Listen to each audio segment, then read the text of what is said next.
भगवान कृष्ण के अनुसार अच्छा आदमी लोगों के दिलों में रहता है, परंतु जो दयालु है वह परमेश्वर के हृदय में रहता है। सुख दुख हमारे परिवार के सदस्य नहीं है, लेकिन यह मेहमान है जिसका कुछ समय बाद जाना तय है।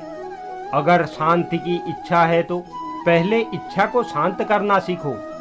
वक्त कभी खराब नहीं होता, लेकिन अगर समय के साथ इच्छा पूरी नहीं होती है तो लगता है कि समय खराब है। जरूरी नहीं कि मनुष्य रोज मंदिर जाने से धार्मिक बन जाता है, लेकिन कर्म ऐसे होने चाहिए कि वो जहाँ पर जाए वहाँ मंदिर बन जाए। कुदरत ने दो ही मार्ग रखे हैं, या तो दे के जाओ या तो छोड़ के जाओ। साथ लेके जाने की कोई व्यवस्था नहीं बनाई, लेकिन मनुष्य है कि इसे मानने को तैयार नहीं। पुस्तक की तरह व्यक्तियों को भी पढ़ना सीखना पड़ता है, क्योंकि पुस्तक ज्ञान देता है और व्यक्ति अनुभव देता है। भले ही प्रगति धीमी हो, लेकिन ईमानदार रहो, क्योंकि अगर आपको वह सब कुछ मिल जाए जो आपकी पसंद है तो जीने में क्या मजा है। जीने के लिए भी एक दो कमी आवश्यक है। यदि आप शहद जैसा मीठा परिणाम चाहते हैं तो मधुमक्खियों की तरह एक साथ रहना पड़ता है।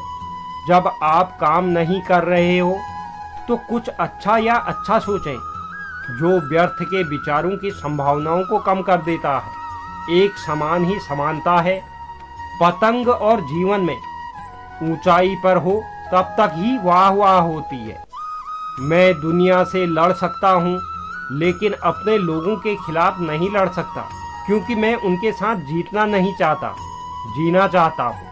सही दिशा और सही समय का ज्ञान न हो तो उगता हुआ सूर्य भी डूबता हुआ नजर आता है। दुनिया में कोई भी चीज कितनी भी कीमती क्यों न हो, लेकिन ईश्वर की ओर से मिली हुई शांति, नींद और आनंद से ज्यादा कीमती कुछ भी नहीं है। मेरे पास एक सेब है और आपके पास भी एक सेब है। हम एक दूसरे को इसे दे देते हैं तो हमारे पास एक एक ही सेब बचता है। लेकिन मेरे पास एक विचार है और आपके पास भी एक विचार है, और हम इसे एक दूसरे को दे देते हैं तो हम दोनों के पास दो दो विचार हो जाते हैं। जिस रिश्ते में बुद्धि का राज होता है वहाँ रिश्ता हार जाता है, और जिस रिश्ते में दिल का राज होता है वहाँ रिश्ता जीत जाता है। जब तक आप खुद मैदान नहीं छोड़ते तब तक आपको कोई नहीं हरा सकता। मनुष्य हमेशा यह सोचता है कि ईश्वर है या नहीं, लेकिन वह कभी यह नहीं सोचता कि वह मनुष्य है या नहीं।